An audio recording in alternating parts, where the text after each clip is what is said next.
So today we're going to practice our gentle pelvic floor contraction through a little yoga sequence. I want you, if you haven't already done any of these contractions, to just click up to the challenge and have a look through some of those videos so you at least know what we're trying to do here. So we're going to start coming to the top of the mat.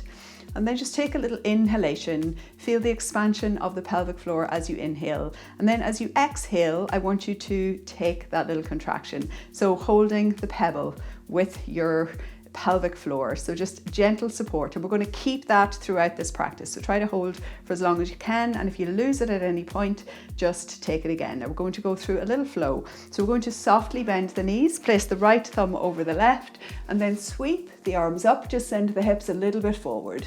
Then release the hands, interlock the fingers behind the back, straighten the legs and bow the head forward.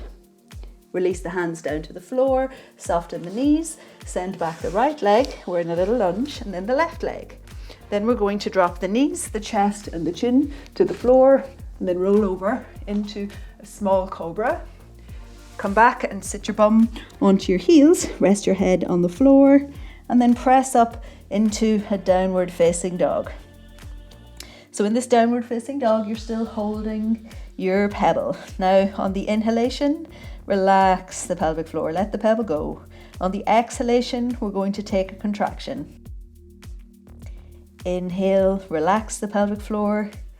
Exhale, contraction. Inhale, relax the pelvic floor. And then on this next exhalation, you're going to take that gentle contraction and you're going to hold on to it as we continue. So we step forward the right leg and then the left leg, keep holding. Inhale, we're going to reach the hands around behind the back. Exhale, we're going to bow the head forward. Then releasing the hands, placing the right thumb on top of the left, bending the knees, sweeping up, little back bend, and bring the hands down by the side. Okay, give everything a little shake. So we're going to do another one of those. You can release the pebble now. We're going to do it again. We're going to hold the pebble. We're going to go through that little flow. You should feel things start to open a little in the body as you do this.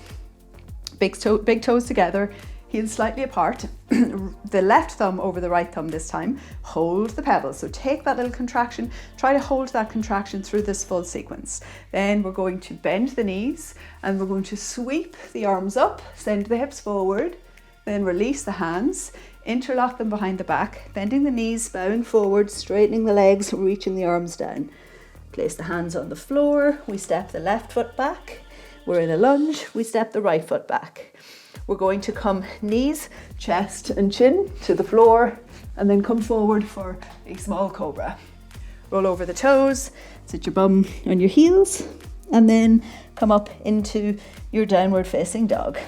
So here in this downward facing dog, you're holding on to your pebble, your feet are hip distance apart, your hands are shoulder distance apart, you're pressing into your hands, turning the sitting bones up towards the ceiling. It's not so important that the legs are straight, more important that you have a long straight spine. You're still holding your little contraction, so not letting go. We're going to keep it through this one. Then we're going to bend the knees, look forward, step the left foot forward, step the right foot forward. We're going to reach around, interlock the fingers, bow the head forward. Then release the hands, put the left thumb on top of the right, and then come all the way up, taking a little back bend, and exhale, the hands down. Okay, release that little contraction. So we're trying now to get into our little hold. We're trying to keep that as we move. Now we're going to do just a short set of standing postures before we come down to the floor to finish things off. So in this, again, I want you to try to hold your little gentle contraction. So come to the top of your mat, big toes are touching. Just take a step back with the right leg. So now you have about one leg distance between your feet. Try to bring the hips so that they are in line with the long end of the mat, and then take that little contraction. We're going to bring the hands onto the shoulders, point the elbows to the short end of the mat, reach the hands out, and we're going to reach forward as we send the hips back. We're going for a Trikonasana pose. Turn the hands and then come to wherever your Trikonasana is. Now try to keep the body long, keep the contraction in the pelvic floor.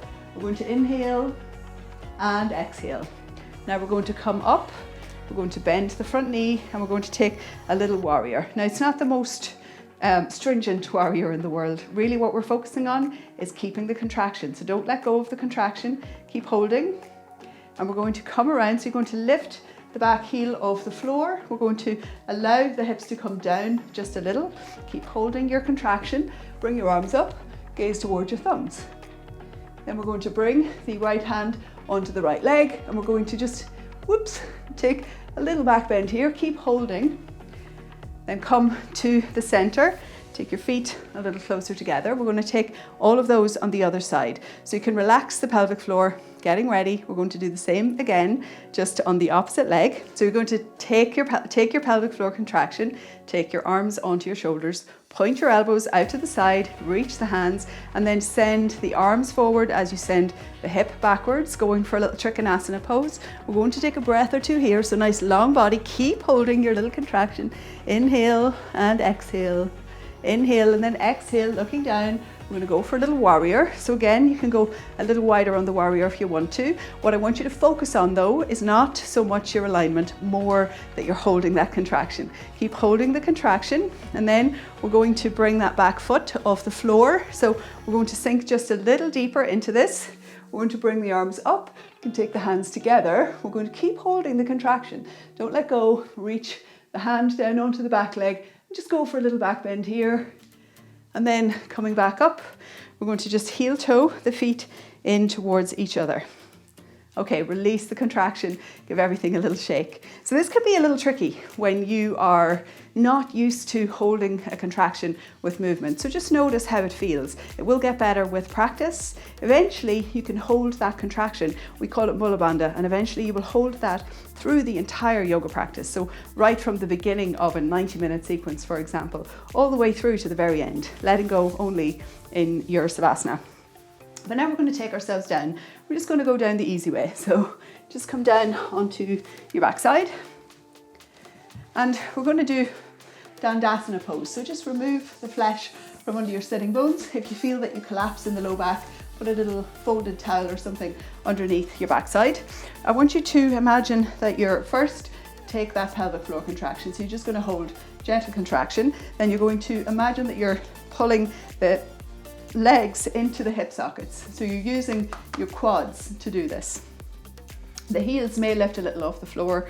We're going to place the hands along the side of the body. We're going to lengthen the spine, slightly tuck the chin, and just gaze towards your toes. And don't criticize your pedicure. I'm just being a little judgy with my toes here, but don't do that. So it's okay. We're in the midst of a pandemic. Your pedicure doesn't have to be perfect. Keep breathing. Keep lengthening the spine, keep holding your contraction, don't let go. And then we're going to release and we're going for a forward fold. Now for this, I want you to imagine that your chest is opening and should stay open and should stay long until the stomach reaches the legs. We don't have to go all the way down here. What's important is that you keep pulling the legs in, you keep lifting up on your pelvic floor, and you're just reaching forward a little bit. Keep the gaze at the toes, nice long spine, and relax. Now just give the legs a little shake, let go of your pelvic floor contraction. Okay, we're going to come down now and we're going to just do a little back bend. Now, this is a really good opportunity for you to work a little bit on your pelvic floor contraction in a position where your glutes will strongly activate. Now, we will do co-contractions next week in the challenge, where we will be working on doing contractions along with contracting other muscles. Now this is going to happen naturally, but I want your focus not to be so much how much you contract your glutes, but more the contraction of the pelvic floor. So take that little contraction here. The feet are planted far enough away that you can just about touch them with your fingers, your middle fingers.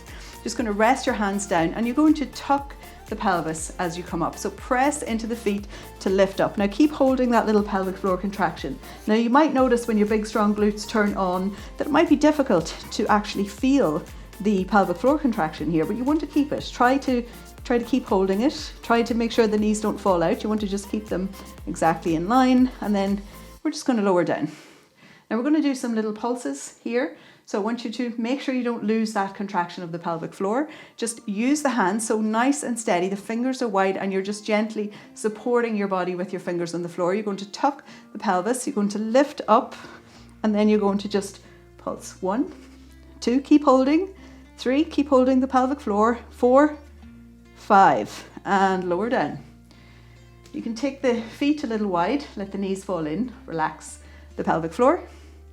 I'm going to do one more little round of those. So just taking a little moment, hands come out on the floor. Just make sure your feet are back in line with the hips, that everything is nicely stacked. We're going to place the hands along the side. We're going to tuck the pelvis, and then we're going to press into the feet, lift up the hips, make sure the knees don't fall out, keep holding them in line with the hips, and then we're going to go 1, 2, 3, 4, and 5, and lower down. Okay, we're going to just take a little happy baby, happy husband, happy lover, whatever you want to call it.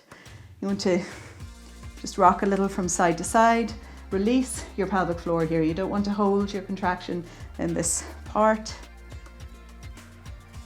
And then we're going to go for a little twist. Again, we're keeping the pelvic floor soft now for this part. For this one, we're going to have one straight leg and one bent leg. So you're going to release the right leg down. You're just going to shift the hips over a little, keep both shoulders relaxed onto the floor, and allow the left knee to rest over to the right. You can gaze towards your legs for a gentler stretch, or away from your legs for a deeper stretch. I'm just going to stay with my head in the middle.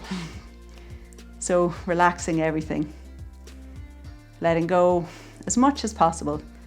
So try not to hold yourself in this position. And if you feel that your shoulders are lifting off the ground, you can come back a little and you can just hold your leg. So you don't want the shoulders to be lifting up here.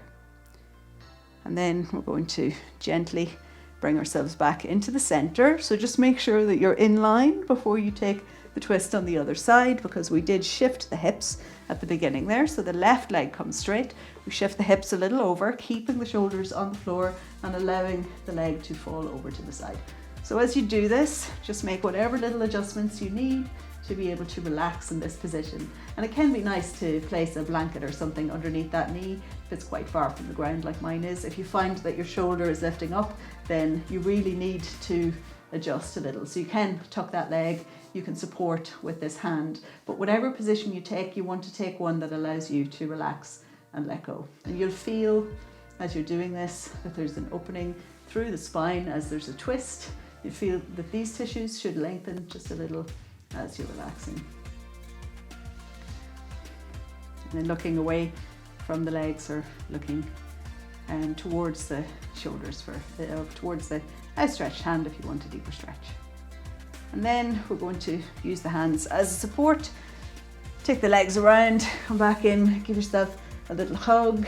We're going to do a little butt massage. We did a little tiny bit of glute work there, so come up onto your elbows and then just bring the legs from one side to the other, rolling over your glutes as you do this.